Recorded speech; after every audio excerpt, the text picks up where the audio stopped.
그러니까 뭐와 발음이 비슷합니까? 웃기죠. 네. 지금도 생각하면 웃긴데 발음이 로스 아닙니까? 네. 그러니까 러시아와 발음이 비슷한 거예요. 그래서 그 20세기 후반 세대주의자들의 예언 속에 제3차 세계 대전은 이제 결국 뭐하고 대결입니까? 러시아가 핵심이 되어서, 가 핵심이 되어서 일으키는 제3차 대전이 된다는 것입니다. 지금은 어떻게 하는지 모르겠어요. 궁금해서 제가 한번 또 21세기판은 이 로스를 어떻게 해석하는지, 21세기 3차 대전은 이들이 어떻게 해석하는지 최신판을 한번 구해보려고 공부하려고 합니다. 20세기판은 그랬거든요. 로스가 뭐라고요? 성경에 나오는 로스는 어떻게 해석한다고요? 러시아로 해석합니다. 그래서 러시아가 세계 3차 대전을 일으키고 이렇게 된다. 자, 그러나 어떻게 해석하느냐? 아까 말씀드렸듯이 안티오커스 에파피파네스라고 그 후계자들, 즉 셀루시드인들의 침략으로 이것이 지금 21세기에 예언한다고 예언하고 있습니다. 이것이 무슨 말이냐면 주 500년 왕국이 그리고 페르시아 제국이 누구에게 무너집니까? 바벨론 제국 다음에 페르시아 제국이 이제 누구에게 무너집니까? 예? 누구에게 무너집니까? 알렉산더 대왕에게 무너지거든요. 알렉산더 대왕이 지중해 세계를 평정했지 않습니까? 단 몇십 년 만에 온 지중해 세계를 헬라 세계로 만들었습니다. 그런데 빨리 죽어버리죠. 꿈도 펼치 못하고 죽어버립니다. 그러면 알렉산더 제국이 어떻게 나눠집니까? 그 밑에 있는 부하 4명, 장군 4명에게 4등분 됩니다. 4등분 되어서 애굽, 그 다음에 시리아, 그리고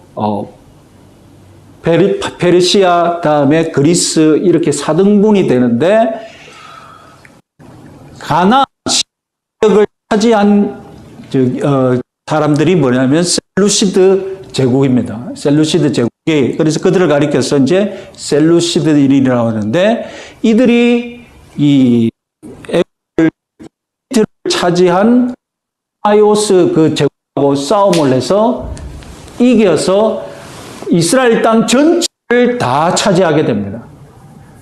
그래서 오늘날 팔레스타인이라고 불리는 지역이 있습니까? 팔레스타인이라고 불리는 지역과 시리아 사람들이 다 장악을 합니다. 장악을 한 뒤에 뭘 하느냐? 군대를 끌고 와가지고 이스라엘 성전을 어떻게 해버리겠습니까? 성전을 그냥 난도질 해버리는 거죠. 그래서 거기다 돼지고기 걸어놓고 막 성전을 모독하고 그래서 예수님이 그 역사를 가리켜서 이스라엘 백성들은 그것을 뭐라고 부릅니까? 멸망에 가증한 것이라고 부르지 않습니까? 그 사건이 바로 이 셀루시드인들이 몹쓸 짓 해버린 이제 그 사건이 바로 이 마곡과 고기 이스라엘 백성들을 대적한 사건이 성취된 것입니다. 역사적으로 성취되었고 그리고 이후로도 영적으로 해석하면 이 세상의 공격으로 해석할 수 있다는 것입니다. 다음에 우리들이 오늘 읽을 본문에 중요한 것은 여호와의 영광이 기환을 한다는 것이 중요합니다. 이 에스겔서 전체에서 10장에서 무슨 8장 9장에서 여호와의 성전이 우상 숭배함으로 완전히 성전이 타락했음을 그 에스겔이 고발했습니다. 그다음 10장 11장에서는 무슨 일이 벌어지느냐? 하나님의 영광이 성전을 떠나고 예루살렘 성 그리고 동쪽 산에 머무르는 것을 보여줍니다.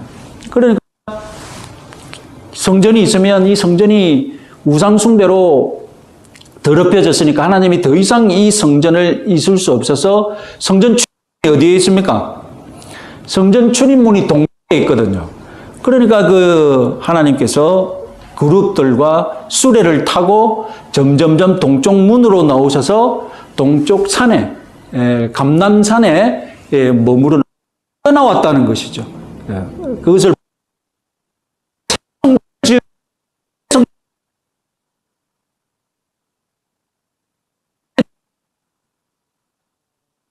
13장 2절에서 5절까지 같이 한번 읽어보겠습니다. 이스라엘 하나님의 영광이 동쪽에서부터 오는데 하나님의 음성이 많은 물소리 같고 각 땅은 그 영광으로 말미암아 빛나니 그 모양이 내가 본 환상 곧 전에 성읍을 멸하러 올 때에 보던 환상 같고 그발강 강가에서 보았던 항상과도 같기로 내가 곧 얼굴을 땅에 대고 엎드렸더니 그러니까 이제 동쪽부터 오는 거죠. 왜 그렇습니까? 성전 문이 없기 때문에 동쪽에서 이게 들어와서 이제 성전에 들어오시겠다, 임재하시겠다는 그런 환상입니다. 자, 그리고 재미있는 것은 이 에스겔 성전을 어떻게 해석을 하느냐? 에스겔서에서 말하는 성전을 어떻게 해석해야 되느냐?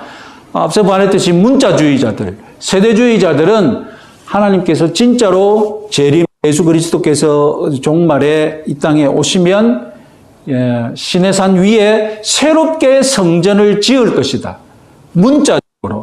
문자적이고 형태가 있는 건축물로서의 성전을 새로 지을 것을 에스겔서는 예언한다는 것입니다. 그러나 우리는 그렇게 해석하지 않죠. 이것은 아까 말씀드렸듯이 하나님이 이스라엘 백성 가운데 임재하신다는 그런 것을 위주로 보여주기 때문에 성전, 건축물로서의 성전이 새롭게 지어진다는 것이 아니라 하나님의 임재가 우리 백성 가운데 더 가깝게 친숙하게 더 이전보다도 더 가깝게 임재하신다는 그런 예언으로 해석하시죠. 그래서 에스겔서의 성전이 곧 요한계시록에서 20장부터 나와 있는 21장, 22장 그 성전이 곧 에스겔서의 성전과 같다는 문자에 관한 내용입니다. 같이 한번 읽어보겠습니다. 그래서 43장 18절 27절 내게 이르시되 인자야 주 여호와께서 이같이 말씀하셨느니라 이 제단을 만드는 날에 그 위에 번제를 드리며 피를 뿌리는 규례는 이러하니라 이 모든 날이 찬 후 제8일과 그 다음에는 제사장이 제단 위에서 너희 번제와 감사제를 드릴 것이라 주 여호와의 말씀이니라. 자, 번제는 무엇을 전제로 한 것입니까?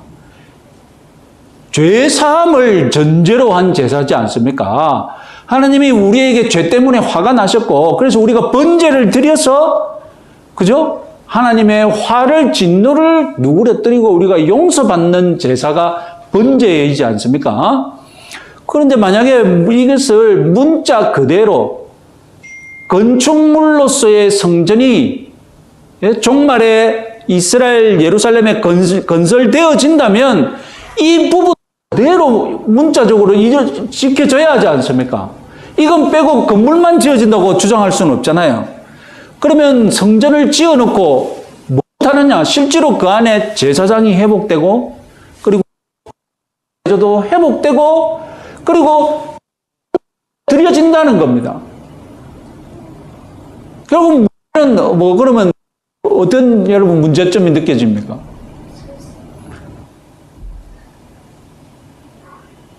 예? 종말에 성전이 지어진 다음에 제사장이 실제로 번제를 드리는 일이 다시 회복될 것이라는 겁니다. 그러면 무엇이 이상해집니까? 아니 우리가 믿는 예수 그리스도의 제사함 예수 그리스도께서 주신 제사함, 속죄, 뭘 말하는 겁니까?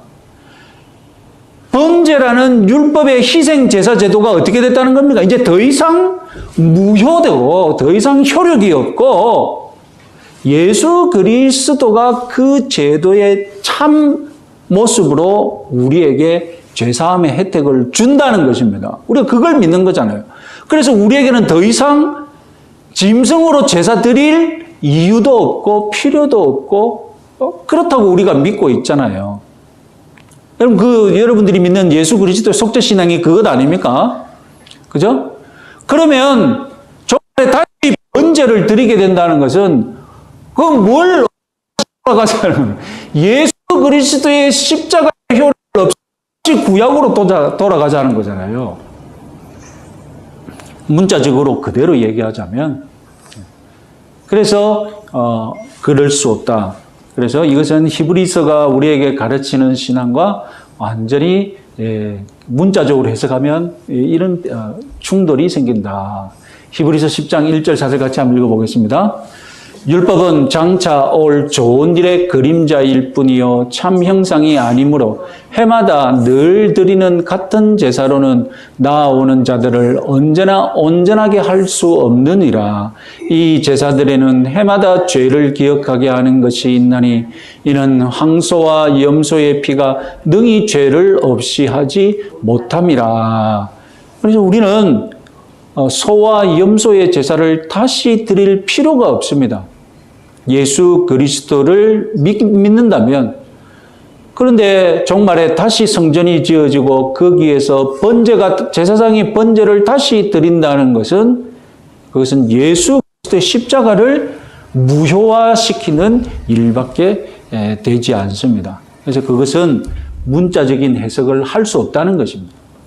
그것은 구약의 제사 제도로서 영적인 예수 그리스도를 중심으로 해석해야 되는 그런 해석으로 다시 읽혀져야 한다는 것입니다.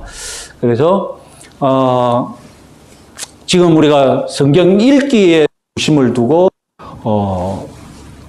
간단하게 이렇게 말씀드리고 있는데 다음 이제 읽기와 성경 강해를 성경 해석을 한 5대5 성경을 자세히 조금 설명 다시 한번 읽는 것이 좋지 않을까 그렇게 생각해 봅니다. 자, 오늘은